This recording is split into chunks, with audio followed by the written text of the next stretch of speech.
Oregon's offensive line should be one of the best in the Big Ten, and the 2 tackles are a big reason why. Here we go.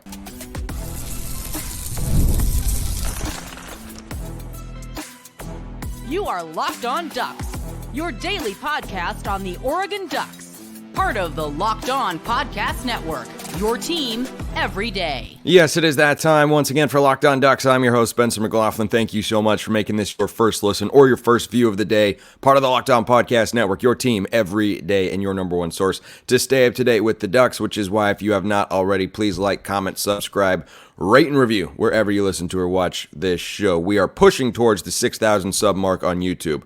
I believe in our power to get there together. And I believe we've got a great guest today as well. Max Chadwick, Pro Football Focus, for some Oregon player breakdowns. We'll talk newcomers, but let's hop right into a couple of big returners here, Max. I've seen plenty of stuff from Pro Football Focus being very, very high on Oregon's 2 tackles here. Josh Conerly, the former number 1 offensive tackle in his recruiting class in 2022 and 5-star guy, and Ajani Cornelius, who came in from Rhode Island last year. Just how good are those 2 guys to build a foundation for a great offensive line? I think the entire offensive line is fantastic, Spence, honestly. And I think, it starts with those 2 tackles, right? And I think it's probably the second best offensive tackle duo in college football, only behind, I would say, LSU, who has Will Campbell, who in my opinion is the best tackle in college football, and then Emory Jones, who a lot of people think could be a first-round pick in the 2025 NFL draft alongside Will Campbell. So besides LSU, I think Oregon has the best tackle duo in the country. I had Ajani Cornelius, my number 4 tackle in college football heading into next year. He was fantastic as a pass protector this past year. 2.1% pressure rate allowed, which was the lowest rate of any returning Power 5 tackle. So he is absolutely fantastic. And then I had Josh Conerly as my honorable mention offensive tackle. And honestly, if you want to put him in the top 10, I wouldn't have been argued with that either. So he was really also a really good pass protector last year. So I think the entire offensive line, a tackle guard is really, really good. And obviously you're replacing Jackson Powers Johnson now. But I think Oregon's offensive line is still going to be one of the best in the country, mainly because of the 2 bookends they have at tackle. Yeah, those 2 guys have been really good. Marcus Harper, great pass blocker on the interior as well. You're going to have Poncho sliding over to play center this year. But Cornelius is now the blindside protector for Dillon Gabriel, and Conerly is the front side guy. Does that change anything going into a year in which they've got a left-handed quarterback? I don't think so. I think the whole blindside protector thing is one of the most overrated things in football nowadays. I mean, you look at the top tackles in college football, you look at top tackles in the NFL. A lot of them are right tackles, and sometimes, I know it's kind of a age-old thing. It's like, oh, your best tackle should be your left tackle to protect the blind side of the quarterback. We've done studies at PFF that it doesn't really matter all that much as to whether or not you play left or right tackle. And you can see that affecting the NFL nowadays. And the highest paid tackle in the NFL, former Oregon player, Penei Sewell, who is a right tackle for the Detroit Lions. So clearly, you see top right tackles all the time. It doesn't really matter as much what position each guy plays. It's more about what comfort area they are in. So I don't think it matters that much going to a left-handed quarterback, Dillon Gabriel, or as much as people think at least. So, yeah, I don't really put too much stock into who's playing right tackle or playing left tackle for a team. I feel like Cornelius has been a little bit more consistent than Conerly to this point, but that Conerly with his athleticism might have a little bit of a higher ceiling. And Conerly's freshman year, he was essentially only a run blocker in the jumbo package, and I think that's where he's been a little bit better. And when you see him, get out and pull on those counter plays Oregon likes to run, his athleticism, I think, really jumps off the table. Where do you feel like Conerly can improve the most, and how high is his ceiling? I think it's really high. I mean, obviously, he was a former top recruit, like you said before, so I think there's clearly a physical just impressiveness that you see with a guy like Josh Conerly. In fact, we have this metric at PFF called Game Athleticism Score, which basically we use GPS tracking data to see how fast players moving, their change of direction ability, quickness, all that, agility. He tested out as like an 84th percentile athlete for offensive tackles, which is really, really good for him. So I think he's a really good pass blocker. Like I said, I think in the run game, you can see him get a little bit better there. I don't think he's truly been a dominant run blocker yet. And he's a little bit smaller too at 305 pounds at 6'4". So they put on a little bit of weight and that can help him out there. But yeah, I think in zone blocking scheme, his athleticism could shine. I just think, he's got to get a little bit stronger to become more of a dominant run blocker. But as a pass blocker right now, I was really impressed by what he showed last year. And if you can take it even more a step forward from that as well, I think he could be absolutely a day 1 or day 2 pick in the NFL draft. Let's talk about a guy who these two tackles and the rest of the O-line will be blocking for this year, and that's Jordan James. And, coming into spring football, I thought there was a decent chance, and there still could be a possibility that Noah Whittington would be above Jordan James on the depth chart because that's where he was last year going into the season before Whittington got hurt. But James really, really was a shining star in the backfield with the opportunity that he was given there. When you watch his tape, do you think he is ready to be a running back number 1? Absolutely. I think he's one of the most underrated players in college football right now, honestly. He's a terrific athlete. I mentioned that gas metric we had before. He's a 94th percentile running back in that gas metric. So really good athlete. And he had a 92 grade last year on 348 snaps. So he was really impressive. 94.8 rushing grade, which I can tell you is one of the best that we've had in the country as well. So terrific tackle breaker. Works really well in a gap or zone scheme. He's a pretty good receiving back as well. Had 132 receiving yards last year as kind of the number 2 running back. And usually Bucky Irving was taking a lot of those receiving snaps. So he still produces a receiver. Didn't fumble at all last year as well. I really like Jordan James a lot. And I think he was one of the best backup running backs that we had in college football last year, if not the best. And I think he is more than ready to take over as the guy this year. And I'm expecting a major breakout campaign for Jordan James this upcoming season. Yeah, I love Oregon's backfield because you've got James, who does appear poised as a breakout guy, and Whittington is no slouch. Whittington's lateral movement and acceleration and low center of gravity, I mean, he reminds me a little bit of like a thicker Kenyon Barner, and I think that these two guys, they run a little bit different. James, to me, is a little bit more of a one-cut back, like a more nimble version maybe of C.J. Verdell with Oregon, and as you mentioned, he's a great tackle breaker. And in the Fiesta Bowl win against Liberty, James had an awesome day. The entire offense did. It was 42-6 or something like that. Like it was, it got out of hand after Liberty scored the early touchdown. But Robert Griffin III compared Jordan James to Isaiah Pacheco of the Chiefs, and kind of the way he runs and the way he gets extra yardage. I haven't been able to unsee that. I thought that was a really good comp. What did you see? Yeah, I think that's a really good comp as well. And I mean, he runs angry, man. And that's kind of the way that Isaiah Pacheco runs. They always say in Chiefs games, he looks like he's angry at the ground, right, with how hard he's running out there. And I think Jordan James is kind of the same way in a lot of ways, man. And, he breaks a lot of tackles. Like I said, if he forced a missed tackle on 31% of his attempts last year, which is one of the highest rates in college football. So, again, is more of a limited sample size than some of the other top running backs in the country. And, it is a loaded running back position that we have in college football right now. But I still think Jordan James is poised to become a breakout star at that position. And, at the end of the day, we could be talking about him as one of the best backs in the country, even though there's plenty of them to choose from right now. Yeah, and he's very different than Bucky Irving. I think that's something Oregon fans will be adjusting to, is Bucky had a lot of stop and start, and he just kind of refused to be tackled sometimes. Jordan James, I feel like doesn't do the stop and start as much. He wants to run people over, get downhill, make his cuts, and I was really impressed with what he showed in the spring game. His, I think, first touch was this 32-yard meandering, weaving, stiff-arming carry down the sideline. And like once I saw that, I thought to myself, yeah, okay, this will probably be Oregon's our RB1 going into next season. So I like the backfield. Glad to hear that you do as well. But Max, we got to talk about the secondary because I have got some questions in the secondary, and we shall answer them.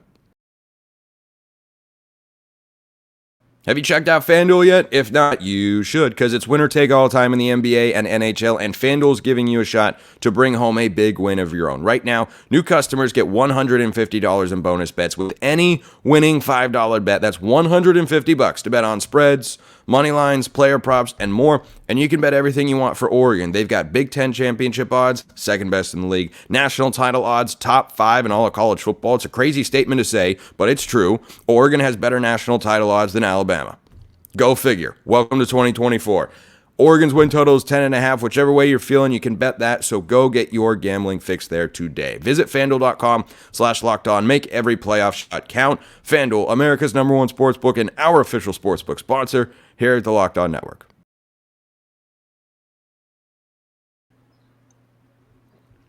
All right. For those everydayers on YouTube out there, peppermint tea, because we're recording in the morning instead of water as usual. So, Max, let's talk about some newcomers for Oregon this year. We'll start with a couple of secondary guys, and we'll talk about the defensive tackles as well. But I want to begin with Kobe Savage, the Kansas State transfer. This is a guy who Oregon fans probably haven't seen play before. I'll be honest, I haven't really seen him play a ton before. I watched a little bit of Kansas State football last year, but not a lot of it. I fully expect him to be Oregon's starting free safety coming into this season, and that's probably the position group, safeties in general, that I have the most questions about for Oregon going into this 2024 campaign. What do you expect to see from Kobe Savage on the back end of this Dan Lanning defense? Yeah, obviously he's a starter for Kansas State last year, and you mentioned before, I mean, this is probably going to be almost a brand new secondary all around for Oregon. I think of their 5 starters in the secondary, 4 of them are transferring in probably. I mean, when you look at him, Cam Alexander, Jabbar Muhammad, Brandon Johnson, I think Tysheem Johnson is probably the only one at strong safety. It's probably going to be the only one that's actually played for Oregon last year. Jaleel Florence would probably be in that mix as well. He was injured in spring ball, but is expected to be back for fall camp and the season. He was the number 2 corner for Oregon last year. I think he will be again, but that's not a guarantee necessarily because, you know, as I was talking about with Jordan James earlier, like sometimes a guy gets hurt and someone steps in and I think they really like Cam Alexander. So, but you're right that you're going to have 3 to 4 new starters in the secondary this year, and Savage will be one of them. Yeah, absolutely, man. I like Kobe Savage. Obviously, he graded out okay last year. He had a 67.1 grade. I keep mentioning that gas metric, but he's an 88th percentile athlete in that gas metric. So he's a really, really athletic safety that Oregon will have in the back end there. I think he's a pretty good player in the box when he plays there. He can play a little bit in the slot too. He's not as good when you play him at free safety, I think. So I think he's not what he's going to play, I know. But I think I'd rather have him more close to the line of scrimmage and more of a slot defender than anything else right now. But I do like Kobe Savage. I think it was a good get for Oregon in the portal. Again, is he a superstar? No. But I do think he's a solid enough player for them in that secondary. And, you know, they have very few holes in that roster right now. I think Kobe Savage is enough of a solid player that it's not a outright negative on their roster right now at safety. I think Kobe Savage is solid enough that it won't be as bad of a weakness as some people maybe think it might be. Well, it gives me a little pause to hear you say he's someone who's better in the box, because Oregon has been able to find and play box safeties over the last couple of years, whether you're talking Evan Williams, that's where his playmaking came. His brother Bennett Williams made plays in the box. Tysheem Johnson, also a guy that tends to make plays in the box. And Oregon hasn't had a super rangy safety over the last couple of years, except for maybe Brian Addison. I think is the only guy that's consistently made plays from that free safety position. But he's someone who the staff didn't play as much last year, which I was kind of surprised about because I thought he did a really good job at that position in 2022. So when you look at Savage, like what does he bring to the table from kind of a rangy standpoint on the back end? Is it a weakness for him? Is it just not a strength? Is he okay? Kind of how do you assess him there? Yeah, he scored. So I'm looking at it right now. He graded out in the 19th percentile for coverage grade at free safety, which obviously isn't great. But I do think he has enough speed to survive there. I mean, his top speed last year was over 21 miles per hour, which is really, really fast. So he's got the speed to be kind of a center fielder in Oregon's defense next year. He just wasn't really that great in that role for Kansas State last year. He was much better as more of a box defender, slot defender. So I think he's got the range to do it. It's not like he's a slow player or anything like that. But I just think he's got to get a lot better as a true free safety for Oregon next year. So I know he's probably going to be the starting free safety next year for the Ducks. But I just think, like I said, that wasn't really his strength last year for the Wildcats. But it's definitely something he's capable of doing. I think he's got enough speed to be a true free safety for a team. Oh, Chris Hampton will have to put in some big-time work with him this offseason. Oregon's defensive backs coach and co-defensive coordinator. Let's talk about another guy that he'll be coaching at that spot, Brandon Johnson, transferring him from Duke. Haven't seen him yet. He hasn't gotten to Oregon at this time, but has been really solid at that nickel spot for the Blue Devils over the last couple of years. Mike Elko wanted to bring him to Texas A&M. This was one of the early transfer portal additions for Oregon this offseason, and that nickel spot is really important because you have to be able to do a lot when you have, a base defense of 5 DBs on the field, especially when you go into the Big Ten, where you're not going to face a bunch of prolific passing offenses. You're going to face a Michigan who might run the ball 75 to 80% of their plays this year. You're going to face Michigan State, who we know likes to run the football with Jonathan Smith. I think Brandon Johnson brings the transfer profile to be Oregon's starting nickel this year. Do the numbers back up that that's what he should be? Yeah, I think so. I think he's definitely going to be one of those, like I said, 4 guys that could be starters for Oregon that are transfers. He was really good in 2022, had a little bit of a down year this past year, still was a solid player enough. But in 2022, he had a 74.1 overall grade, and this past year, 66.8. So still a solid player enough for Duke, but not as good as he was the year before in 2021. But yeah, I like Brandon Johnson a lot, man. I think he's a really, really solid nickel corner. And that's what he's going to be probably playing for Oregon this upcoming season. He's a good athlete as well. So yeah, I like him. I think he's got to get a little bit better as a run defender, which honestly for corners usually doesn't matter as much, but for nickel corners it really does matter because obviously you're closer to the line of scrimmage, you're closer to the offensive line, so you're going to have more opportunities to make plays in the run game than the outside corners would. So I think he's got to get a little bit better as a run defender. But I mean, other than that, man, I think he's a really, really good nickel corner for Oregon. I think, again, he's not a true superstar, but I do think he was one of the better nickels in the ACC over the last couple of years. And I think that he'll probably be the same in the Big Ten for Oregon next year. Yeah, the gold standard for Oregon nickel players, and I think the first time Oregon ever really ran a 4-2-5 was under Andy Avalos. And the gold standard I've always referred to is Javon Holland. And I don't know if there have been a lot of nickels that have been better in all of college football over the last several years than Holland was on that 2019 defense. Like, that was one of the better Oregon secondaries we've ever seen, and Holland was a big piece of that. And that nickel spot, like we talked about, just has to do so much. You got to be able to cover really everybody, right? Like, you could see a tight end come out in the slot. You could get matched up on a running back in the backfield. You could have to guard receivers. You got to blitz sometimes. You'd be in run support. Like, it's a really, really important position when you run this sort of defense. Yeah, it absolutely is. Yeah, and that's like you have to be one of the most versatile players in the field, honestly. I know a lot of people talk about the outside corners being the most important part, and I might not disagree with that. But nickel corners have a lot more responsibilities in terms of being able to defend the run, even rushing the passer sometimes, too. You got to be able to do that when they do call for a blitz like that. So, and obviously, like I said, covering smaller slot receivers, covering bigger slot receivers, covering tight ends. There's a lot that nickel corners have to do. And I think he'll be a good slot corner for Oregon next year. And I think Dan Lanning and his staff did a great job of identifying him in the transfer portal and getting him to be their new slot corner. Let's talk about the defensive tackles. Derek Harmon, Jamari Caldwell. I was particularly excited when they added Harmon because I think it kind of solidifies the top of that depth chart.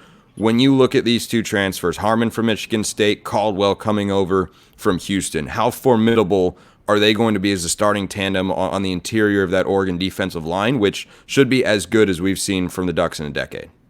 Yeah, I think Harmon was the big get, right? I think he was really, really good for Michigan State last year, mainly as a run defender, getting 81.1 run defense grade last year, which is really good. Again, terrific athlete. I mean, he's a guy that I think was huge for Oregon getting in the transfer portal, and I think he will be instantly impactful as one of their starting D tackles next year. So I like him. And then, yeah, like I said, you got Jamari Caldwell as well coming in from Houston, who, again, is a solid player. And I think that Oregon did a really good job of just filling their needs this offseason with solid players overall. So I like Jamari Caldwell. He had an 82 run defense grade, so another really good run defender as well. Can get a little bit better as a pass rusher, and I think Harmon can get a little bit better as a pass rusher too. But it's going to be really hard to run up the middle on Oregon this year when you have Harmon and Jamari Caldwell shoring it up there.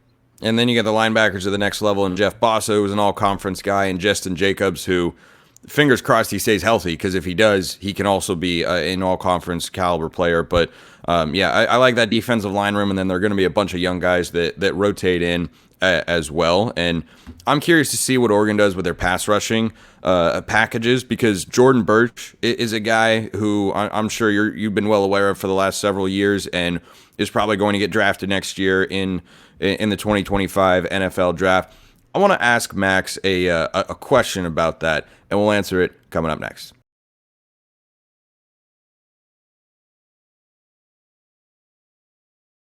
So when you look at this Oregon defensive line, Max, you mentioned that Harmon and Caldwell are not stellar pass rushers necessarily. It's not their specialty. Jordan Burch is a guy who I think was a little bit better against the run than against the pass a year ago, but certainly had his moments. But he's someone who you can kind of shift around. Like you can line him up on the interior, and they did that a little bit last season. Do you think Burch can be the biggest guy on the field for a defensive line pass rushing unit? Like it's 3rd and 11. You know they have to put the ball up in the air. Could you see Oregon going with Jordan Burch as the big guy, take the defensive tackles off, and then put on a unit of like Mateo Uyunglele, Tatum Tuioti, and Blake Purchase, or some combination of those edge players like that? Can Burch be that sort of guy on the interior? Yeah, I think he can be, right? And I think he's a guy that he's almost like he is an edge defender for Oregon, but he's a massive edge defender, right? I mean, he's 6'6", 290 pounds, so almost like a defensive tackle out there for Oregon. So they're going to be a big defensive line next year. That's why I think it's going to be tough to really run on them when you have a defensive line like that. And even Mateo Uyunglele, I think, can play a little bit interior as well. So I think that they're going to be a really big defensive line. Now the question with that is that, are you too big and that you're not going to be able to have enough good pass rushers? I think they'll have enough. I think Jordan Burch, especially during his time in South Carolina, showed that he was capable as a pass rusher. This past year at Oregon, like you said, he was much better as a run defender than he was as a pass rusher. But I think they'll need someone to take that next step next year, whether that be Jordan Burch, whether that be Mateo Uyunglele, whether that be one of the 2 D tackles they brought in the portal. That's probably going to be the biggest question for that D line next year is, okay, we know you can defend the run. Who's going to step up as a pass rusher? Who's going to be the guy, like you said, on the 3rd and longs that's going to come through for you? Max Chadwick, Pro Football Focus. We appreciate it as always. Max, thanks for stopping by. Thanks, Spence. Whether it's Brian or Max, there's nothing I love more than a good film breakdown. I also love a good mailbag question. YouTube comments or X, formerly known as Twitter. Ways to get in the mailbag. If you want priority access and all sorts of other perks, go join the flock over at Subtext. Link in the description below wherever you listen to or watch this show. This from Nick. Looking for your opinion. Which true freshman will get the most snaps this year? One on offense, one on defense, and why? Let's start with offense. This is a really tricky one because Oregon's offense has got so much depth to it that it's pretty tough for a true freshman to come in and just have a role and see the field. Certainly in mop-up duty, you'll see true freshmen get opportunities. But when the game is still in question, it's pretty hard to see. It's pretty hard to see. I think you could, not saying you will, I think you could have 0 true freshmen on offense take meaningful snaps. I think that is absolutely, positively possible. Not a guarantee. The guy I would look at on offense to get meaningful snaps is Shaq McCroy, the offensive tackle, because Oregon has had a jumbo package each of the last couple of years, and it's been really, really effective. And if you go back to 2022, Josh Conerly, who we were talking about earlier on today's show, was the jumbo tackle in that package. He was the extra offensive lineman that Oregon brought in to complete the jumbo package. And there is also something just aesthetically pleasing about having something you call a jumbo package and Shaq McCroy, who is one of the largest human beings people that cover recruiting have ever seen. You talk to Brian Smith or Max Torres, they'll say the same thing, or anyone who's seen him in person. Like, that is an abnormally large human. And if he's in that situation, he might not be super refined. I think he's still got some technique things to work out. But if you put him into that environment, it's not as complicated to say, hey, go just move someone around. You're not getting complicated with the run game blocking schemes. You're not asking him to pass protect. Just go out there, see someone in front of you, move him out of the way. Just be a big body, a big presence out there. Now, he's not locked in that we know of, because we haven't seen any of this sort of stuff yet, to be that jumbo tackle, that extra offensive lineman for that set. I mean, they usually have a couple extra offensive linemen in there. Like, I'd expect Davey Uli to have a role, maybe Kawika Rogers or George Silva. It could be any of those guys as well. But that's the first name that popped in my head when I was thinking true freshmen on offense that play this year, because you think about the receivers, like Jeremiah McLaughlin looked pretty awesome in the spring game. Ryan Pelham looked all right. Ryan Pelham could have a role in the return game, maybe, but I think McCroy is more likely to have a role there because there are other guys I'm sure that'll be vying for the return game spot. But certainly that's an aspect of Pelham, the wide receivers, a game as well. So, I did ponder, like, where else can you see, like, running back? You're 3 deep, and it's either Jay Lamar or Jay Harris is the next guy. I don't think DeJuan Riggs will play this year. At tight end, you're 3 deep, and you got a bunch of experienced guys in there. And wide receiver, you're 6 deep, quite literally. Stewart, Johnson, Holden, and then Gary Bryant Jr., Kyler Casper, Jurion Dickey. Like, I think it'd be pretty tough for McLaughlin or any of the freshman receivers to see the field there. And then offensive line, that's the one spot. That's the one spot in that situation. So I'll go Shaq McCroy on offense. On defense, I think this is an either or. And building off a conversation that I had with Max on today's show, I think the safety room is where you're going to see a true freshman play. I think that's either going to be Aaron Flowers or Peyton Woodyard. Woodyard, of course, came over from Alabama after deciding, this isn't really for me. And, again, both guys, I've talked to Brian Smith about both here on the show in the past, and he said kind of the same things that Max had to say about Kobe Savage, which is, well, downhill, playing in the box, hard hitter, super athlete, but he's, just okay or not great in coverage over the top, and he's not, a rangy playmaker or anything like that. And I just haven't seen or talked to anyone to indicate that Oregon has an elite playmaker on the back end. Now, reportedly, Solomon Davis has made the switch from corner to safety. Maybe he fills that role. Maybe he's a guy that, can be a little bit more of a ball hawking player on the back end. Oregon's really just been lacking that the last couple of years. And I think that, Brian Addison was really good. And I was curious and a little surprised that his role diminished as much as it did in 2023. But going into this year, I think you've got a safety room that is among the thinnest on either side of the ball, just comparatively, because Oregon has so much depth elsewhere. And I think you're going to have an opportunity for either Woodyard, who is a transfer but a true freshman, or Flowers to see the field. Like, especially if there's an injury in there, one of those guys or Tyler Turner will have to step up, will have to play. And I think they're going to have a role anyway. But I think that depth chart, the 2 safety spots on the back end are probably going to be filled by Tysheem Johnson and Kobe Savage. And the guys behind them, they're going to play. Maybe not a ton. Maybe Oregon will keep those rotations, a little bit thinner compared to what they do, say, along the defensive line, where they like to rotate guys. If you look at the snap counts from a year ago, there was some rotation in the secondary, but there was extensive rotation along the defensive line where no one was really logging more than 400 or 500 snaps, and a lot of guys were in the 300 to 400 range because they're trying to keep them fresh, because it's a more exhausting position because you're getting hit and pushed around on every single play. So I'd say Aaron Flowers or Woodyard, whichever one the coaching staff like more and feel like is more ready to play. And I think it could be either one of them. They were both pretty highly touted recruits, and you look at their film and it's impressive. And I was really impressed with Flowers in the spring game. Obviously, Woodyard came in after the spring game. He and Harmon were the post-spring game transfer portal additions for the Ducks. But Flowers, I mean, the dude can hit. Like, he is big. He's physically ready. He reminds me of Jaleel Florence. When Florence first played for Oregon in the 2022 spring game, my first thought looking at him was, wow, he looks ready. Like, he looks ready. And not every true freshman looks that way, no matter what position group you're talking about. Like, talk about the linebackers, for instance. I don't think any of the true freshmen are going to be ready to play. Like, Braden Platt looked all right, but Kamar Mathudi got bowled over a couple times.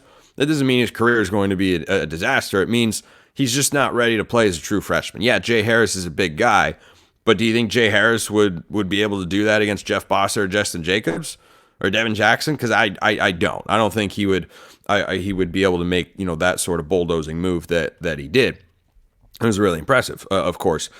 But I think that's a sign of, okay, he's not quite physically ready, needs a year to get his body in shape. Flowers doesn't have that element to him. You watch him out there, you're like, that guy looks like a redshirt sophomore with the way he's hitting, the way he's moving, and the athleticism that he's got. So those would be the true freshmen I'd identify as, yeah, I think these guys are going to end up seeing the field.